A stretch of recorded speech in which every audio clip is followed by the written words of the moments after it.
Hello दोस्तों, स्वागत है आप सभी का हमारे इस नए वीडियो में। आज हम लोग उत्तर प्रदेश पुलिस कांस्टेबल के लिए जो मैथ का सिलेबस है उसमें पहला लेसन शुरू करने जा रहे हैं, जिसका नाम है संख्या पद्धति। तो आइए बिना देरी किए शुरू करते हैं संख्या पद्धति।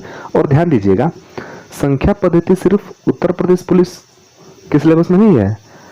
आप कोई भी कंपटीशन दे दीजिए, चाहे वो रेलवे का हो, ये यूपीपी का हो, एसआई का हो, बिहार पुलिस का हो, आप कोई भी एग्जाम दे दीजिए, वन डे एग्जाम, कोई भी एग्जाम दीजिए, उसमें संख्या पद्धति से क्वेश्चन रहना ही रहना है। यहाँ तक कि सीटेट है, चाहे एस्टेट है, बीएड है, अरे आप कोई भी कंपटीशन उठा के देख लीजिए, कोई भी कंपटीशन देंगे तो आप उसमें संख्या पद्धति के क्वेश्चन को जरूर पाएंगे। तो आइए बिना देरी किए शुरू करते हैं। संख्या पद्धति, संख्या पद्धति, इसको इंग्लिश में नंबर सिस्टम बोलते हैं। नंबर सिस्टम, ठीक है। शुरू करते हैं संख्या पद्धति। वेरी वेरी इंपॉर्टेंट चैप्टर है ये। चलिए, संख्या पद्धति को शुरू करने से पहले हमको सबसे पहले यही जानना पड़ेगा कि संख्या किसे कहते हैं, संख्या है क्या, ठीक है। तो आइए पहले हम संख्याओं के बारे में थोड़ा समझते हैं कि संख्याएं क्या है। और जब संख्याएं समझ लेंगे तो उसके बाद उस पर होने वाली संक्रियाओं को समझेंगे। गुणा, भाग, जोड़, घटाव, दशमलव, प्रतिशत, लाभ, हानि, बट्टा, ये सारा चीज पढ़ा जाएगा।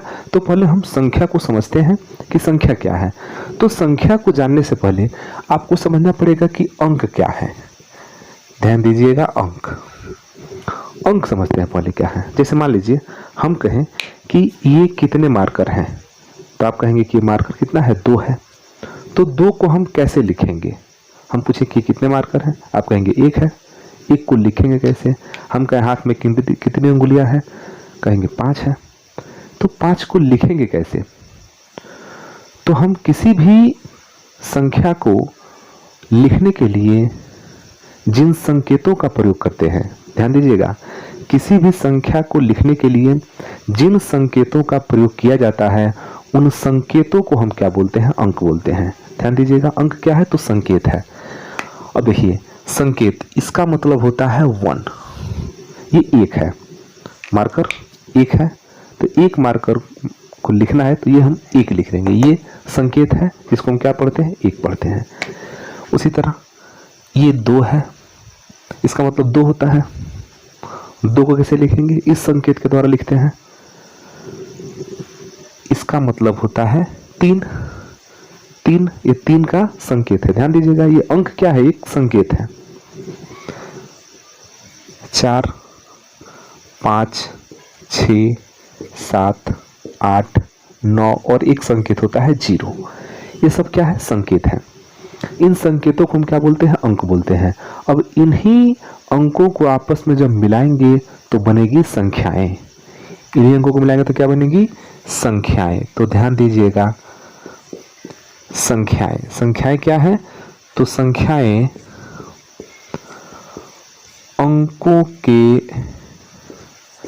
मिलने से संख्याएं बनती हैं। अंकों के मिलने से संख्या का निर्माण होता है। मतलब हम संख्या का निर्माण किससे करते हैं, अंकों की सहायता से करते हैं। ध्यान दीजिएगा, जैसे आप कह दें 234, ठीक है, 234 भले कह दिए, लेकिन इसमें अंक कितने हैं, तो एक अंक 2 है, एक अंक 3 है, एक अंक 4 है। देखिए, एक बात बता दें आपको, ये जो अभी जो टाइम चल रहा है ना, शॉर्ट का टाइम चल रहा है। सभी लोग शॉर्ट पे ज़्यादा ध्यान दे रहे हैं, शॉर्ट वीडियो पे। आपको नॉलेज लेना है ना, तो आपको शॉर्ट वीडियो देखने की ज़रूरत नहीं है। आप लॉन्ग वीडियो देखिए, पूरा कंसेप्ट को लाइन बाय लाइन समझिए। शॉर्ट में 15 सेकंड 20 सेकंड में कोई आपको मैथ का मास्टर नहीं बना देगा, ठीक है। तो आप पूरी वीडियो को देखिए, लाइन बाय लाइन कंसेप्ट को समझिए, तब जाके वो ज्ञान आपके दिमाग में आएगा। अब 15 सेकंड के शॉर्ट में कुछ होने वाला नहीं है। तो ये ध्यान दीजिएगा कि वीडियो भले हमारा लंबा होगा, 30 मिनट, 35 मिनट, 50 मिनट भले होगा, लेकिन आपको कंसेप्ट बाय कंसेप्ट हम सारी चीज़ें समझाने का प्रयास करेंगे और आप उसको ध्यान से देखेंगे तो सारी चीज़ें समझ में आएगी। आप एक दिन में मैथ के अच्छे विद्यार्थी नहीं बन सकते, आपको प्रैक्टिस की ज़रूरत है, आपको कंसेप्ट की ज़रूरत है। और हम पूरा प्रयास करेंगे कि आपको एक एक कंसेप्ट को बढ़िया से समझा दे एग्जाम्पल के द्वारा, ठीक है। और हमारा मानना यह है कि आप ये वीडियो देख रहे हैं तो आपको मैथ नहीं आ रहा है, हम ये मान के चल रहे हैं। हालांकि आपको आता होगा, क्योंकि आप 12th पास आउट बच्चे इस फॉर्म को भरे होंगे, तो उनको मैथ तो बिल्कुल आता ही होगा। लेकिन हमारा मानना है कि आपको नहीं आता है, और उस लेवल से, एकदम जीरो लेवल से हम आपको समझाने का प्रयास कर रहे हैं। तो बिल्कुल ध्यान से देखिएगा। तो ये जो संख्या मिला है 234, ये 234 में एक अंक 2 है, एक अंक 3 है, एक अंक 4 है। तो 3 अंकों को मिला के संख्या बनी है। ठीक है, 3 अंकों को मिला के संख्या बनी है। उसी तरह हम ऐसे भी कह सकते हैं 1024। ठीक है, बहुत सारी संख्या होती है। तो जितनी भी संख्याएं हैं ये अंकों से मिला करके ही बनती है। ठीक है, अब अगर हम संख्याओं के प्रकार के बारे में कहें, संख्याओं के प्रकार के बारे में कि संख्याएं कितनी प्रकार की होती हैं, तो सबसे पहले हम लोग बात करते हैं सम संख्याओं की। सॉरी, सबसे पहले बात करेंगे प्राकृतिक संख्याओं की। सबसे पहले हम बात करते हैं किसकी? प्राकृतिक संख्या की। प्राकृतिक संख्या, प्राकृतिक संख्या किसे कहेंगे? तो ध्यान दीजिए, गिनती में जो यूज होने वाली संख्याएं हैं उन्हीं को बोलते हैं प्राकृतिक संख्या। मतलब 1 से लेके अनंत तक की संख्याओं को प्राकृतिक संख्या कहते हैं। 1 से लेके अनंत तक की संख्याओं को प्राकृतिक संख्या कहते हैं। बिल्कुल ध्यान रखिएगा, 1 से लेकर के अनंत तक की संख्याओं को प्राकृतिक संख्या कहते हैं। ठीक है, अब आता है पूर्ण संख्या। पूर्ण संख्या, पूर्ण संख्या मतलब क्या है? पूर्ण संख्या में का मतलब कि वो 0 से शुरू होता है। तो 0 से लेकर अनंत तक की संख्याओं को पूर्ण संख्या कहते हैं। 0 से लेके अनंत तक की संख्याओं को पूर्ण संख्या कहते हैं। आप ध्यान दीजिएगा कि प्राकृतिक संख्या में पूर्ण संख्या में ज्यादा का अंतर नहीं है। प्राकृतिक संख्या 1 से शुरू होता है और पूर्ण संख्या 0 से शुरू होता है। तो इसको हम कहेंगे कि ये क्या है? पूर्ण संख्या है। तीसरा जो है, तीसरा हम कहेंगे कि ये तीसरा क्या है? तो तीसरा है सम संख्या। सम संख्या, सम संख्या किसे कहेंगे? तो ध्यान दीजिएगा कि वे संख्याएं जो 2 से विभाजित हो जाती हैं सम संख्याएं कहलाती हैं। वे संख्याएं जिनमें 2 से भाग दे दें, वो कट जाए तो क्या कहलाएगा? सम संख्या कहलाएगा। जैसे 2, 4, 6, 8, 10, 12 इनफाइनाइट तक बहुत सारी संख्याएं हैं जिनमें 2 से भाग चल जाए, वो क्या है? सम संख्या है। इसके बाद आता है विषम संख्या। विषम संख्या, विषम संख्या जो 2 से नहीं कटे, वे संख्याएं जिनमें 2 से भाग नहीं जाती है तो उनको बोलते हैं विषम संख्या। ठीक है, तो इसमें 1 हो जाएगा, 3 हो जाएगा, 5 हो जाएगा, 7 हो जाएगा, 9 हो जाएगा। हम आपको एक छोटा चीज बता दे रहे हैं, इनफाइनाइट अनंत तक सम संख्या पहचानने का सीधा सीधा तरीका। जिस संख्या के अंत में 0, 2, 4, 6, 8, जिस संख्या के अंत में 0, 2, 4, 6, 8 इनमें से कोई भी एक आ जाता है तो संख्या सम संख्या होती है। जैसे अब 2 से भाग देके चेक करने से बढ़िया है कि आप देख लीजिए लास्ट में क्या है? 0 है, हो गया सम संख्या। तो जिन संख्याओं का इकाई का स्थान मतलब लास्ट में इनमें से कोई भी एक रहेगा तो क्या है? सम संख्या है। आप लिखते जाइए, क्या इनमें से कोई लास्ट में है? नहीं है। लास्ट में यहाँ पर 1 है, इसमें 1 नहीं है। लास्ट में 1 है मतलब सम संख्या नहीं है, और सम संख्या नहीं है तो क्या है? विषम संख्या है। विषम संख्या, तो जिस संख्या के लास्ट में 0, 2, 4, 6, 8 इनमें से कोई भी एक आता है तो संख्या क्या कहलाएगा? सम संख्या कहलाएगा। आज इसमें इसके अलावा और कोई आ गया तो क्या हो गया? विषम संख्या हो गया। सिंपल एकदम चीज है। ठीक है, इसके बाद आता है अभाज्य। अभाज्य संख्या। अभाज्य संख्या का मतलब होता है कि वे संख्याएं जो खुद से कटे और 1 से कटे, वे संख्याएं जो खुद से कटे और 1 से कटे उनको हम बोलेंगे अभाज्य संख्याएं। माने अभाज्य संख्या किसी से नहीं कटता, वो जब कटेगा तो 1 से कटेगा। भाई 1 से तो सब कट जाता है, 1 से तो भाग करने किसी भी संख्या में भाग चल जाएगा, तो 1 से तो कटेगा ही कटेगा। बाकी वो संख्या खुद से कटना चाहिए। तो अगर कोई संख्या खुद से कट रहा है, 1 से कट रहा है, तो उसको बोलेंगे अभाज्य संख्या। जैसे 2 हो गया, 3 हो गया, 5 हो गया, 7 हो गया, 11 हो गया, 13 हो गया, 17 हो गया, 19 हो गया, 23 हो गया। ये सब संख्या कैसी है? अभाज्य संख्या है। ध्यान दीजिए इसमें थोड़ा 2 स्पेशल है, विशेष है।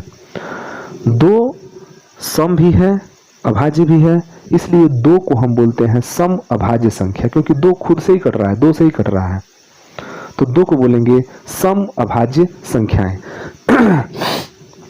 2 हमारा क्या है? सम अभाज्य संख्या है। 2 को बोलेंगे सम अभाज्य संख्या। ठीक है, 2 सम में भी आता है, अभाज्य में भी आता है। ध्यान दीजिएगा, 1 जो है अभाज्य संख्या में नहीं आता है, क्योंकि 1 एक ही से कट रहा है, तो 1 सिर्फ एक संख्या से कट रहा है, वो केवल 1 है, इसलिए वो अभाज्य में नहीं आएगा। अभाज्य का मतलब कम से कम 2 संख्याओं से कटना चाहिए, एक तो 1 हो और एक वो खुद संख्या हो, तो इसलिए 1 इसमें नहीं आता है अभाज्य संख्या में। इसके बाद इसी के साथ एक और हम लोग जानते हैं भाज्य संख्या। भाज्य संख्या का मतलब क्या है? भाज्य संख्या में सम भी हो सकता है, विषम भी हो सकता है। सिंपल है, भाज्य संख्या में सम भी हो सकता है, विषम भी हो सकता है। पहचान क्या है?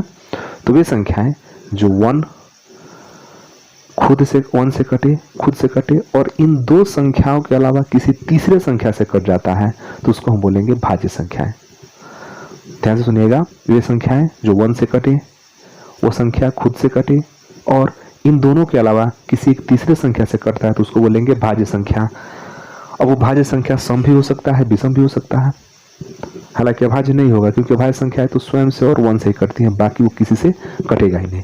जैसे मान लीजिए 25, ऐसे कहने के लिए तो 25 विषम संख्या में आएगा, क्योंकि 2 से नहीं कटेगा, लेकिन कोई बात नहीं, भाज्य संख्या में आएगा, क्योंकि 25 देखिए 1 से कट जाएगा, खुद 25 से कटेगा, इसके अलावा वो 5 से कटेगा, इसलिए किस में आ जाएगा? भाज्य में आ जाएगा। 15 हो गया, 1 से कटेगा, खुद 15 से कटेगा, इसके अलावा ये 3 से कटेगा और 5 से कटेगा, तो 1 और खुद के अलावा ये अन्य संख्याओं से कट रहा है, इसलिए इसको हम बोलेंगे कि क्या है? भाज्य संख्या है।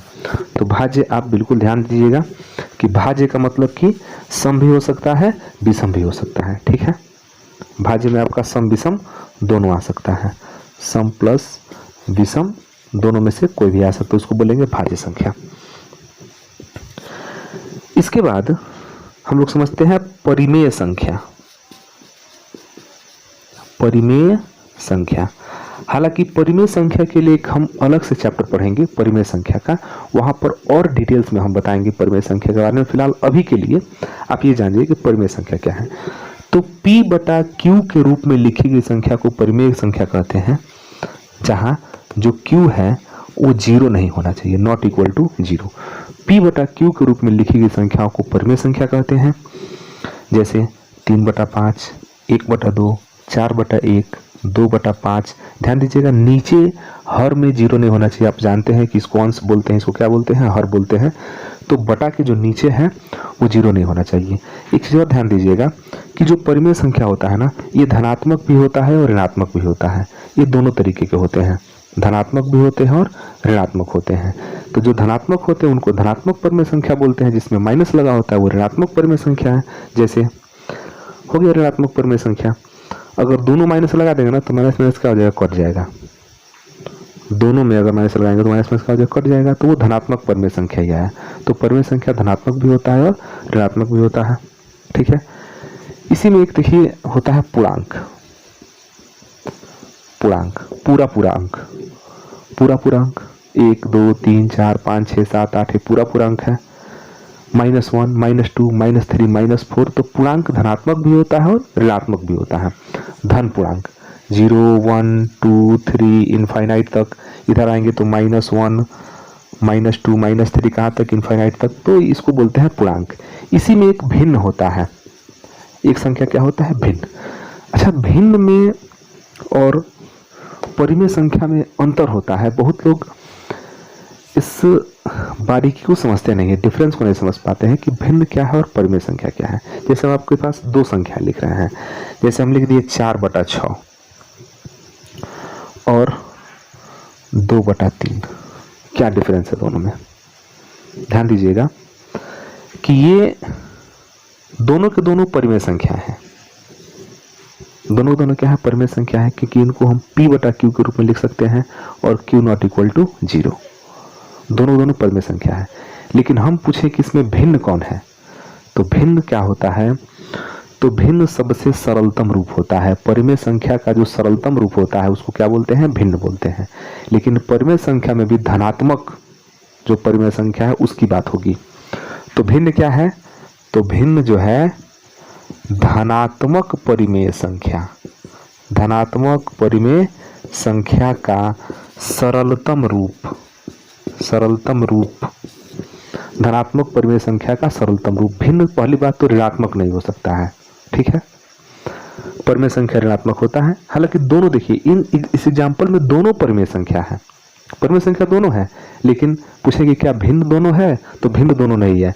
क्योंकि ये इसलिए नहीं है क्योंकि ये कट जा रहा है, 2 दूना 4, 2 तिहाई 6, 2/3 आ जा रहा है। तो ये चूंकि कट रहा है इसीलिए इसको भिन्न नहीं कहेंगे, इसको परिमेय संख्या कहेंगे। लेकिन ये 2/3 इसको हम भिन्न कहेंगे, क्योंकि अब ये 2/3 से अब ये सरलतम रूप में नहीं जा सकता है, चूंकि धनात्मक भी है और अपने सरलतम रूप में है, इसलिए इसको हम कहेंगे कि ये क्या है, ये भिन्न है। ये परिमेय संख्या भी है और भिन्न भी है। तो आप बिल्कुल ध्यान रखिएगा भिन्न में और परिमेय संख्या में।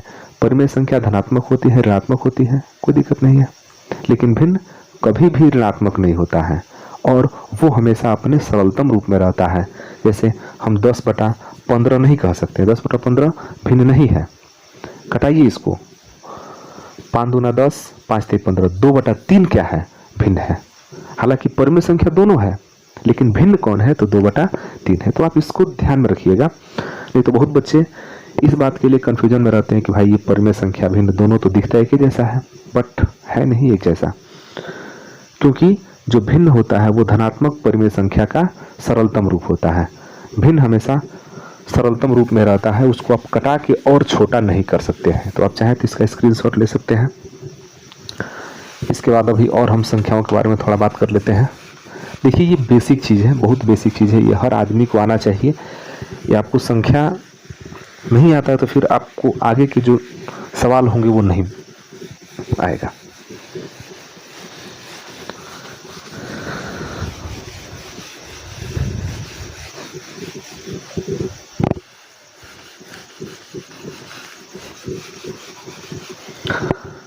अच्छा, इस तरह से अगर हम संख्याओं को देखें तो संख्या तो हम कई प्रकार का देख लिए। इसी में एक और संख्या होता है जिसको हम दशमलव संख्या कहते हैं।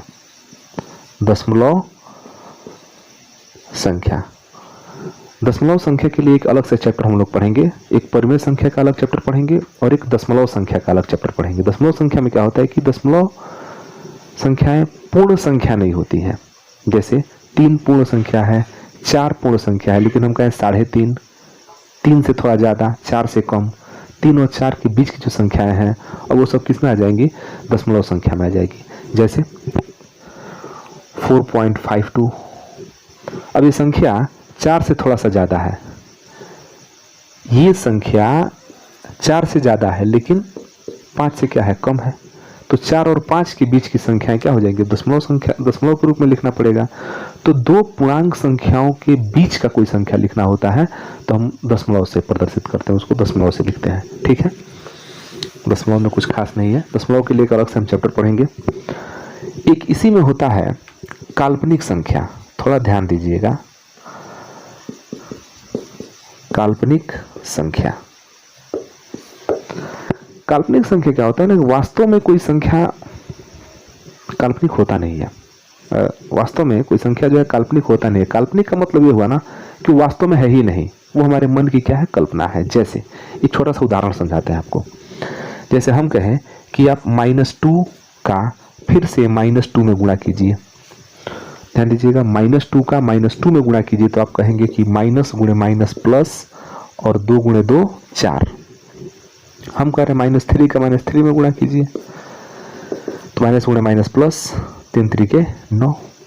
-4 का -4 में गुणा कीजिए तो माइनस गुणे माइनस प्लस, 4 चौके 16। तो कभी भी 2 ऋणात्मक संख्याओं का जो गुणनफल है वो धनात्मक होता है। देख लीजिए धन हो रहा है। अगर हम आपसे कहें कि 2 ऋणात्मक संख्याएं ऐसी हैं, 2 ऋणात्मक संख्याएं ऐसी हैं जिनका गुणा करने पर ऋणात्मक संख्या मिल जाए। ध्यान दीजिएगा, दो ऋणात्मक संख्या ऐसी हैं जिनका गुणा करने पर ऋणात्मक संख्या मिल रहा है, तो ये असंभव सा दिखता है, असंभव है। इसी को हम बोलते हैं काल्पनिक संख्या, जो वास्तव में नहीं है। तो ध्यान दीजिएगा, काल्पनिक संख्या को हम लोग यहाँ आई से दिखाते हैं। किसे दिखाएंगे? आई से। और आई का मान होता है अंडर रूट में -1। जब आप आई में गुणा करते हैं तो अंडर रूट -1 का गुणा अंडर रूट -1 में होता है। ठीक है, दोनों का गुणा एक ही बार अंडर रूट में कर देते हैं, -1 गुणे -1। और आप लोग पढ़े होंगे क्लास 8 में, -1 जब अंडर रूट में किसी भी संख्या का जोड़ा बन जाता है ना, तो उसको बाहर निकाल देते हैं।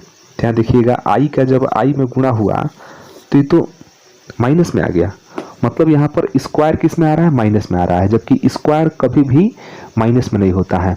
आप किसी भी संख्या का स्क्वायर कर दीजिए, -4 गुणे -4, ये हमेशा पॉजिटिव आएगा। कभी भी आप माइनस का स्क्वायर करेंगे तो क्या आएगा? हमेशा पॉजिटिव आता है। तो अगर कभी किसी संख्या का स्क्वायर निगेटिव में आ रहा है तो समझ लीजिए वो क्या है? काल्पनिक संख्या है। हम काल्पनिक संख्या पर भी एक अलग से पढ़ेंगे टॉपिक। ठीक है, अब इस तरह से जो पूरी संख्याएं हैं, जो पूरी संख्या है, उस पूरी संख्या को हम लोग दो भागों में बांट सकते हैं। पूरी संख्या को दो भागों में बांट सकते हैं। ध्यान देगा, जो पूरी संख्या है उसको हम कितने भाग में बांट सकते हैं? दो भाग में। कौन कौन? एक होता है वास्तविक संख्या, वास्तविक संख्या, और दूसरा होगा काल्पनिक संख्या। ये हो गया वास्तविक संख्या, दूसरा हो गया काल्पनिक संख्या। अब इसी वास्तविक संख्या में आपका सम संख्या होगा, विषम होगा, अभाज्य होगा, पूर्णांक होगा, धनात्मक संख्या होगा, ऋणात्मक संख्या होगा, भिन्न होगा, परिमेय संख्या होगा, सब के सब इसी वास्तविक में ही आता है। इन सबको हम बोलेंगे वास्तविक संख्या। और काल्पनिक संख्या में वे संख्याएं आती हैं जो वास्तविक नहीं है। तो हम लोगों को चूंकि यूपीपी के सिलेबस में काल्पनिक संख्या पढ़ना नहीं है, ठीक है, लेकिन हमारे चैनल पर काल्पनिक संख्या के लिए एक अलग से वीडियो उपलब्ध है, आप चाहें तो उसको जाके देख सकते हैं, लिंक आपके डिस्क्रिप्शन में मिल जाएगा। तो ये चीज़ हम लोग को नहीं पढ़ना है, और आप कहेंगे तो पढ़ा देंगे, कोई बात नहीं है, लेकिन हम लोग को इधर पढ़ना है, वास्तविक संख्याओं के बारे में ही पढ़ना है। तो सम, विषम, अभाज्य, जितना भी आप देख रहे हैं, काल्पनिक संख्या को छोड़ दिए, जो भी संख्या देखिए सब के सब क्या है?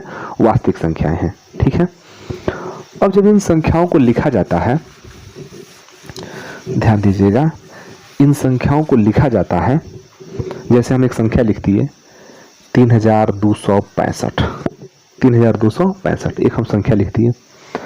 अब इस संख्या में कितने अंक हैं? तो इस संख्या में देखिए 5 है, 6 है, 2 है, 3 है। आपको पता होगा कि संख्या को जब पढ़ा जाता है ना, दहलाया जाता है, तो इकाई, दहाई, सैकड़ा में दहलाया जाता है। इकाई, दहाई, सैकड़ा, हजार, 10,000, लाख, 10 लाख, करोड़, 10 करोड़, अरब, 10 अरब, इस तरह की संख्याओं को दर्शाया जाता है। तो इसमें जो सबसे पहला वाला अंक है ना, ये इकाई का स्थान है। ये किसका स्थान है? इकाई का। ये दूसरा वाला दहाई का, तीसरा वाला सैकड़ा का, चौथा वाला हजार का। मतलब कि यहाँ अगर हम 5 की बात करें ना, तो यहाँ 5 का मतलब सिर्फ 5 है। 5 का मतलब क्या है? सिर्फ 5 है। लेकिन इस 6 का जो मान है ना, इसको पढ़ेंगे 3265, 3265। तो 3265 का मतलब देखिए, 3265 को थोड़ा सा बांटिए तो 3000 प्लस 200 प्लस 60 प्लस 5, तो हो गया 3265। इसमें 5 का मान सिर्फ 5 है, लेकिन ये जो 6 है ना, ये दहाई के स्थान पर है। 6 कहाँ है? दहाई के स्थान पर। तो दहाई का मतलब कि इसका जो वैल्यू होगा ना, जो मान होगा, वो उसका 10 गुना है। मतलब 6 सिर्फ 6 नहीं है, वो 60 के बराबर है। यहाँ 6 सिर्फ 6 नहीं है, वो 60 के बराबर अपना वैल्यू रखा है। उसकी कीमत कितना है? यहाँ 6 का कीमत 60 है, क्योंकि इसका स्थान कहाँ है? दहाई पर है। ये 2 है, तो 2 सैकड़े के स्थान पर है, तीसरा स्थान पर है सैकड़ा पर, तो 2 सैकड़े के स्थान पर है, तो इसका जो कीमत है ना वो 100 गुना है। कितना गुना है? 100 गुना है। अब 2 नहीं है, 200 का काम कर रहा है, 200 है। ये 1000 के स्थान पर है, तो इसका जो कीमत है वो 1000 गुना ज़्यादा है। 3 नहीं है, वो 3000 के बराबर है। तो 2 देखिए, यहाँ 5 देखिए, तो 5 खुद 5 के बराबर है। 6 की बात करें तो 6 यहाँ पर 2.5 के बराबर है, मैंने 2.5 के स्थान पर है, तो उसकी वैल्यू जो है 10 गुना ज़्यादा है। ये सैकड़ा का स्थान पर है, तो इसकी वैल्यू 100 गुना ज़्यादा है, तो 2 है, ये 200 है। 3000 के स्थान पर है, तो इसका जो वैल्यू है वो 3000 है, 1000 गुना ज़्यादा। ये इकाई पर है तो 1 गुना ज़्यादा है, 5 गुणे 1। ये 2.5 पर है तो इसकी वैल्यू 10 गुना ज़्यादा है, 10 छके 60। ये सैकड़ा पर है तो इसकी वैल्यू 100 गुना ज़्यादा है, 100 गुना 200। और ये 1000 के स्थान पर है तो इसकी जो वैल्यू है वो 1000 गुना ज़्यादा है। तो ये 1000 गुणे 3, 3000। तो जो इसकी खुद की वैल्यू है ना उसको हम बोलते हैं जातीय मान। क्या बोलेंगे? जातीय मान। इसको बोलते हैं फेस वैल्यू, इसको बोलते हैं फेस वैल्यू। और जो उसके स्थान का मान है उसको बोलते हैं स्थानीय मान। स्थानीय मान उसको हम बोलते हैं प्लेस वैल्यू। इसको क्या बोलेंगे? Place value. एक हमारा फेस वैल्यू हो गया और एक हो गया प्लेस वैल्यू। जैसे इसी संख्या में देखते हैं कि प्लेस वैल्यू क्या है। तो ये 5 है, तो 5 का प्लेस वैल्यू 5 है, उसकी कीमत क्या है? 5 है, तो इसका प्लेस वैल्यू कितना है? 5 है।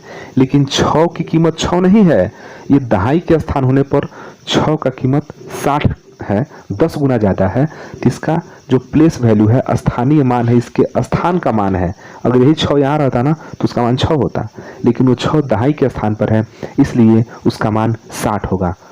वो 2.5 की वैल्यू रखता है, तो 60 इसका क्या है? स्थानीय मान है। इसका स्थानीय मान 200 है, इस 3 का स्थानीय मान 3000 है। लेकिन अगर जातीय मान कहें तो 3 का जातीय मान 3 ही है, 2 का जातीय मान 2 है, 6 का जातीय मान 6 है, 5 का जातीय मान 5 है। तो स्थान का मान होता है, जो स्थान पर पहुंचने से उस अंक की वैल्यू क्या हो जाती है? बढ़ जाती है, तो उसको बोलेंगे स्थानीय मान। अब 2014 से पहले श्री नरेंद्र मोदी जी गुजरात के क्या थे? मुख्यमंत्री थे। उनका पावर क्या था? कम था। 2014 के बाद क्या हो गया? प्रधानमंत्री बन गए। और प्रधानमंत्री बन गए तो उनका पावर क्या हो गया? बढ़ गया। उनकी वैल्यू क्या हो गई? बढ़ गई। पहले वैल्यू कम थी, अभी वैल्यू क्या हो गई? बढ़ गई है, क्योंकि उनका स्थान बदल गया। और जब व्यक्ति का स्थान बदलता है तो उसकी वैल्यू क्या हो जाती है? या तो बढ़ जाती है, नहीं तो घट जाती है। तो स्थान बदलने से वैल्यू घटती बढ़ती है। अब यहाँ पर आप देखेंगे, जैसे हम लिख दें 7244, एक बार अंक लगा लो, ही मैं 5 मान के चलिए, चाहे 8 मान लो। अब हम पूछें कि 72,448 जो संख्या है इसमें जातीय मान क्या है? तो ध्यान देना, जातीय मान इसका 8 है, इसका जातीय मान 4 है, इसका जातीय मान 4 है। जातीय मान में स्थान से मतलब नहीं है कि वो कहाँ पर है। अब मोदी जी का नाम मोदी जी ही है, वो चाहे प्रधानमंत्री रहे या गृह मंत्री रहे या मुख्यमंत्री रहे, उनका नाम मोदी जी है तो मोदी जी है, उसमें क्या करना है?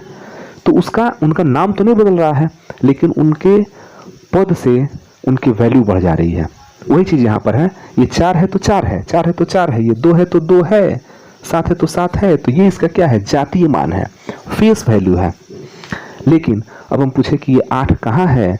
तो 8 इकाई के स्थान पर है, तो 8 इकाई के स्थान पर है, तो ये इसकी वैल्यू 1 गुना है 8। ये कहाँ पर है? 4, तो ये 2.5 के स्थान पर है, इकाई 2.5, तो ये 2.5 के स्थान पर है। तो इसका जो प्लेस वैल्यू है, स्थानीय मान, ये 10 गुना ज़्यादा हो जाएगा, क्योंकि इसकी वैल्यू क्या है? ये 2.5 के स्थान पर है। तो 4 2 के इसका स्थानीय मान कितना हो गया? 40।